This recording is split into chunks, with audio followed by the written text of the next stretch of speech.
Di tanah Yerusalem atau bahasa Arabnya Al-Quds, tiga umat beragama sempat hidup bersama dengan rukun. Apa sih makna dari tiap wilayah di Al-Quds itu bagi tiga umat beragama? Oke, semakin menarik nih pertanyaan Miss Kepo kali ini. Makna tentang wilayah tempat suci Al-Quds bagi tiga agama. Apa itu Al-Quds? Jadi Al-Quds ini adalah kita kenal dengan sebutan juga kota Yerusalem. Dan kota Yerusalem ini atau dalam bahasa Ibrani-nya Yerushalayim dan dalam bahasa Arabnya adalah Al-Quds. Merupakan salah satu kota tertua di dunia.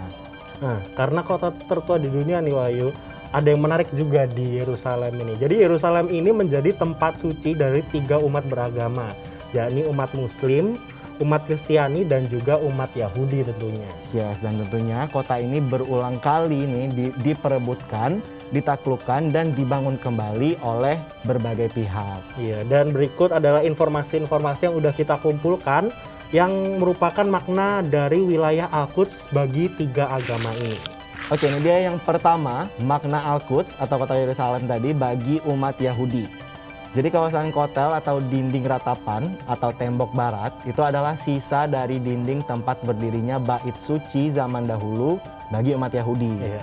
Dan di dalam tempat suci itu terdapat ruang Maha Kudus, yaitu situs paling suci dalam bangsa Yahudi, dalam kepercayaan Yahudi. Dan umat Yahudi ini percaya bahwa ini nih tempat batu fondasi penciptaan dunia dan tempat Abraham siap mengorbankan anaknya, yaitu Ishak atau Ismail, atau kalau dalam kepercayaan Islam Ibrahim dan juga Ismail gitu ya. Dan banyak orang Yahudi yang percaya bahwa Dome of the Rock ini adalah tempat ruang Maha Kudus itu. Dan tembok barat adalah tempat orang Yahudi bisa berdoa di lokasi terdekat ke ruang Maha Kudus. Jadi ini istilahnya mungkin kalau di umat Islam ini Mekahnya umat Yahudi gitu loh kan, iya, tempat berdoa mereka gitu. Nah, kalau di umat Yahudi ini sendiri yang gue baca, Abraham itu sendiri merupakan orang pertama yang beragama Yahudi. Iya benar. Bapaknya kaum Yahudi. Bapaknya kaum Yahudi. Abraham ini bapaknya kaum Yahudi. Benar banget. Nah, yang kedua, makna Al-Quds bagi umat Kristiani. Nah, di Yerusalem ini terdapat gereja yang bernama Gereja Makam Kudus. Daerah ini tuh merupakan kawasan umat Kristiani. Gereja Makam Kudus ini itu adalah tempat paling penting bagi umat Kristen di seluruh dunia. Kenapa paling penting? Karena umat Kristiani itu percaya bahwa tempat ini tuh merupakan tempat penyalipan Yesus di Bukit Golgota atau Bukit Kalvari. Tempat kematian serta makam Yesus dan kebangkitan Yesus Kristus. Jadi tempat ini bisa dibilang sama ya kayak di Mekah, itu tempat yang sakral gitu loh buat umat-umat Kristiani di dunia. Nah, tempat ini juga dikunjungi oleh para umat Kristen di dunia untuk mengunjungi makam kosong Yesus dan mencari penebusan dosa dalam lokasi tersebut. Jadi bisa dibilang tempat ini udah tempat sakral, terus tempat pertama kalinya kalau dibuat umat Kristen, tempat pertama kalinya Yesus bangkit setelah disalibkan di Golgota waktu itu. Dan makamnya Yesus pun juga berada di situ, sana. di Yerusalem juga. Udah jelas banget kenapa Yerusalem ini dianggap suci gitu ya, suci. sakral sama umat Kristiani. Dan yang ketiga, makna Al-Quds bagi umat Muslim. Jadi selain umat Yahudi dan umat Kristiani, umat Muslim pun juga menganggap Al-Quds ini adalah sebagai salah satu tempat yang suci.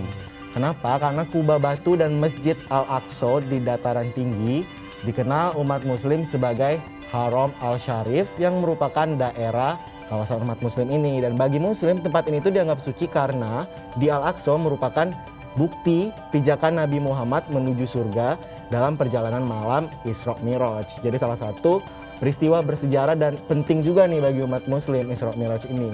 Dan masjid yang dikelola oleh sebuah lembaga wakaf itu merupakan tempat tersuci ketiga dalam sejarah Islam setelah Masjid Al-Haram di Mekah dan Masjid Nabawi di Madinah. Jadi ya kalau kita semua tahu Mekah dan Madinah itu memang dianggap suci ya untuk bagi umat Muslim. Tapi ternyata selain kedua kota itu, Palestina pun juga. Bahkan Masjid Al-Aqsa yang di Palestina ini pun zaman dulu itu dijadikan kiblat atau arah sholatnya bagi umat Muslim. Jadi maksudnya kebayangkan sekarang umat Muslim kiblatnya di Mekah nih, di Ka'bah.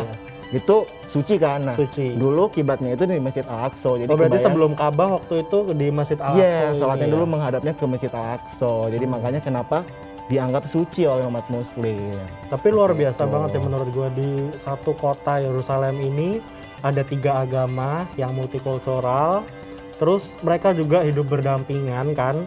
Terus bisa dibilang pusatnya buat agama-agama mereka sendiri Yes. nggak sih, mulai dari Yahudi dengan tembok ratapan, terus umat Kristiani dengan yang makam Tuhan Yesus itu, terus umat Muslim juga dengan masjidnya, dan semua istilahnya bisa dibilang itu kota di negara Palestina yang sangat-sangat suci lah ya di seluruh dunia ini, apalagi memang pusatnya buat 3 agama itu tadi. Bahkan sebenarnya kalau dilihat dengan keunikannya tanah Palestina ini atau tanah Israel ini tuh sebaiknya daripada diperebutkan kayak gitu bisa menjadi suatu kekayaan dan kebanggaan nggak sih buat kita umat manusia gitu loh, nggak usah umat Palestina atau umat apalah, umat manusia lah gitu loh. Karena kayak kita di sini ada satu tempat yang suci untuk kita semua loh gitu loh. Dan apalagi kan bisa dibilang itu kota tertua kan. Yes. Harusnya kota tertua itu bisa jadi tempat yang buat contoh lah ya, tempat-tempat lainnya untuk menyebarkan kedamaian, tempat yang sumber damai lah ya di dunia ini. Kalau lo sendiri tertarik nggak mungkin suatu saat mau jalan-jalan ke sana? Ke Palestina. Ya. Apalagi ke tempat suci itu sendiri, maksud gue ya. Dengan keindahan mereka dan sejarah kayak gitu sih tentunya gue tertarik sih, tapi kalau dengan keadaan kayak gini ya jujur gue masih was-was dong pasti. gitu. Iya Makanya sih. kita semua juga berharap agar cepat berdamailah semua umat di dunia ini, bahkan semoga kita bisa semua hidup umat di dunia ini. berdampingan, maupun kita agamanya beda, sukunya beda, segala macam, semoga Rasisme kedamaian dihilangkan pokoknya kan. betul, kedamaian tetap ada semoga di dunia ini. Iya. Nah, Smart Viewers, itu tadi informasi-informasi menarik mengenai Israel, Zionisme, Yerusalem, dan juga agama-agama lah ya, tentang agama Yahudi, Kristiani, dan juga umat Muslim. Jadi tetap saksikan terus Worthy, Obvious, and Wonder di hari dan jam yang sama. Gue Vladimir. Gue Wahyu. Dadah.